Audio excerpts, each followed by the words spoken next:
Oh my god, you clicked on the video. That means you're looking into a Moto Guzzi Eldorado. You wanna know what I think? Stick around. Talking about looking into this bike, I'm wondering, what else are you looking at apart from the Eldorado? A Road King maybe? An Indian Chief? Like, you just tell me in the comments, what is the other bike you're considering apart from the Eldorado? I'm really curious to know, because I don't know really what to compare it with. All right?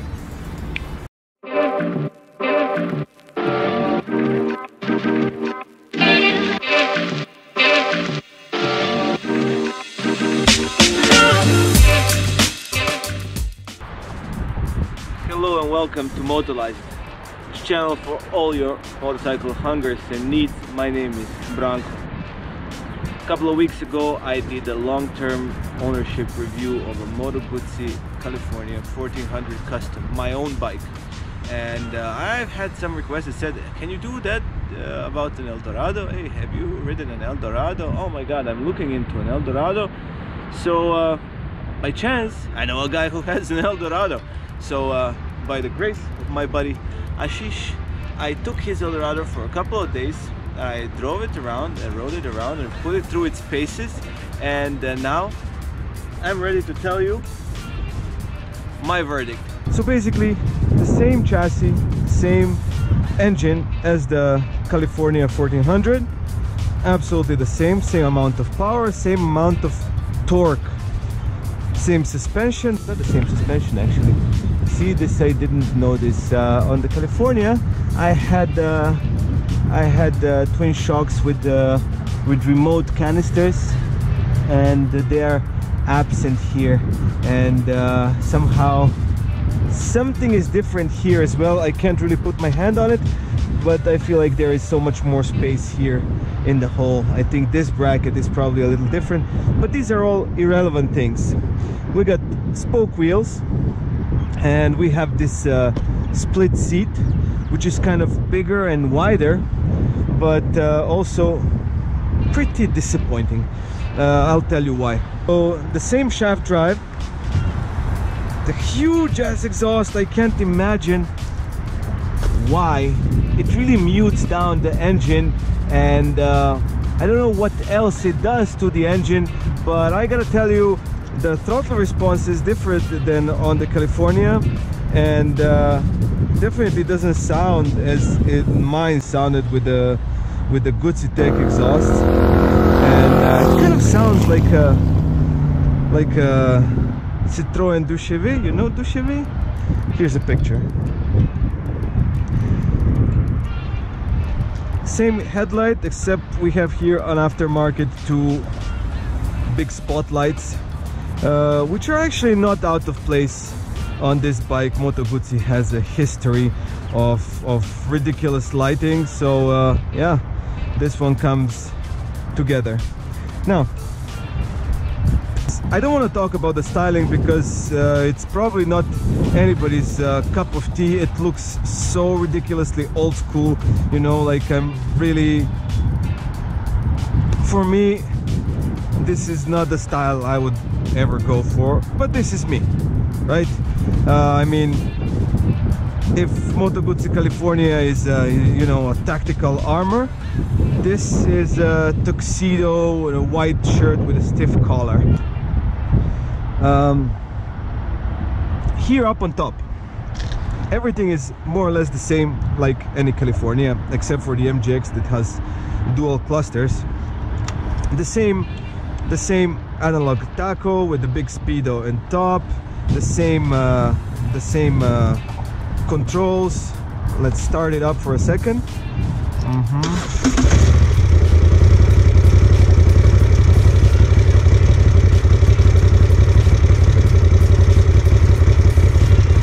Yeah,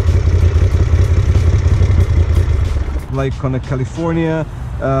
If you want to know details about that, please go and see my video about the California, so I wouldn't repeat myself. However, this little trip computer has everything that you might need. Now, although the commands on the California weren't perfect. We had a cruise control here that was really hard to start and everything, and you know, like everything else was over here apart from the lights, which were here, and you couldn't really see what you're switching on and off. These are laid out better, however they're just so cheap. Like they're so cheap. This plastic is horrible. The shiny plastic is horrible.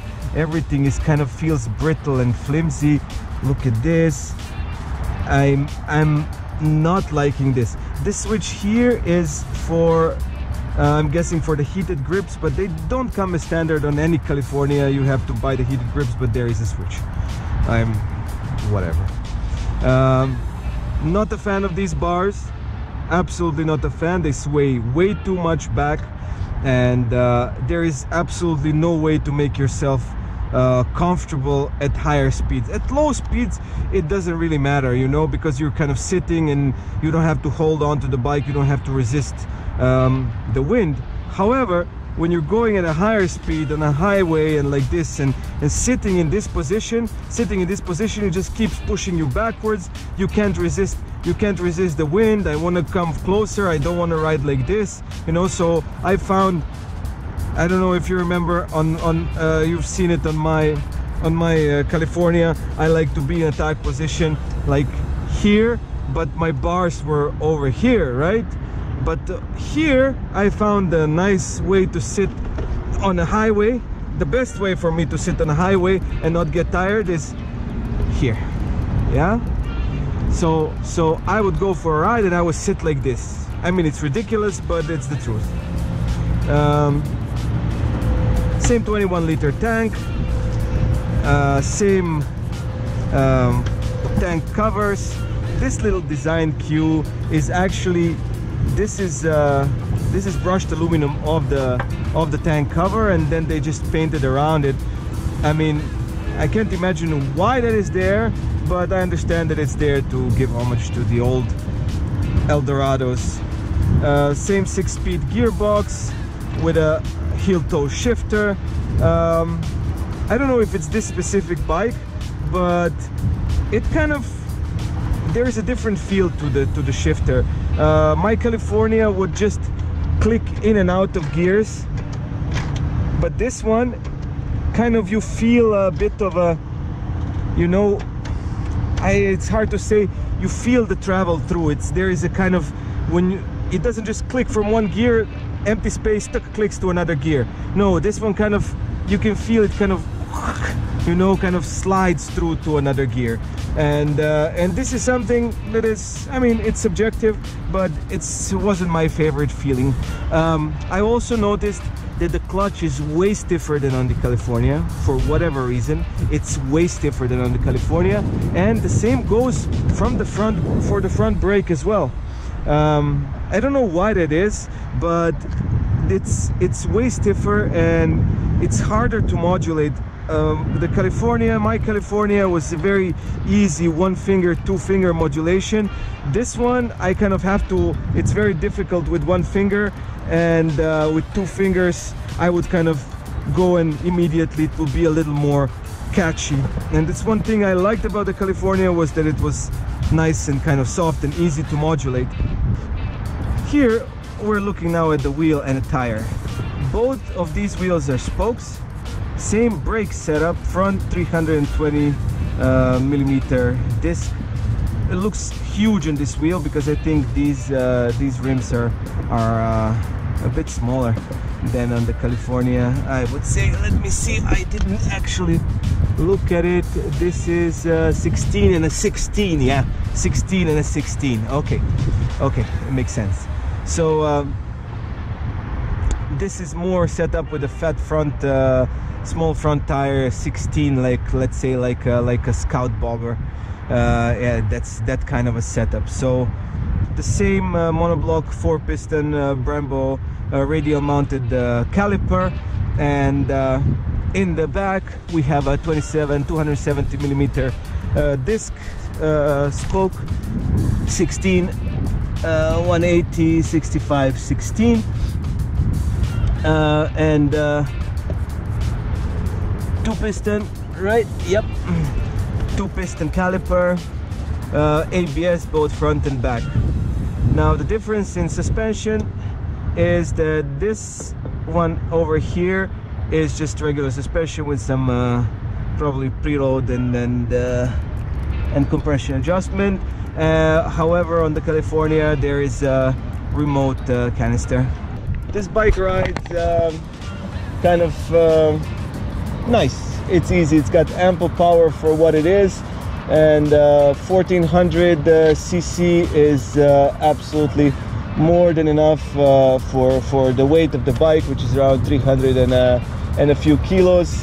And I think from that point of view, it will never leave anything to be wished for. There will always be a lot of power at any rev range, so you don't have to overthink about that. I see that some oxidation already started here on the header on this bike. If you don't know, on my California, the oxidation already went all the way, but I didn't catch it on time. I'm sure this can be polished out. It's just because these bikes run so lean, so it's very, very, very hot over there. I guess still on the ride, the comfort is horrible, right? I did not enjoy it. This seat, although it's wide and everything, it's kind of softer than on the Cali, but because it's softer, yeah, it kind of bottoms out faster, so you actually end up sitting on a very compressed seat, and that makes your bum go really, really numb kind of fast. Half an hour and it's time to take a break. So from this point of view, I don't think this is and this reach to the bars, I already said about that.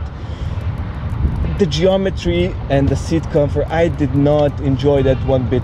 I think there is only one bike that I've ridden in recent times that I've been more uncomfortable on, and that was the new Harley Davidson Fat Bob Softail with a Milwaukee 8. That was just horrible. 15 minutes and I just dropped it back off, and I was like, I'm not doing this at all. All right, so yeah, if you're looking for a boulevard cruiser, for something to go around town, to sit at a cafe and have your espresso and just stare at it because there is so much to look at, I say go for it. If you actually want to ride and spend some time on it, I think, and you still want a Moto Guzzi, maybe you should look at a California Audace, California Tour, or perhaps an MGX. So yeah, that's what I think about this bike overall. If I remember anything else, I'll pin it down in the comments as a first comment, and please engage. Tell me what you think, what you want to know. All right? Peace out.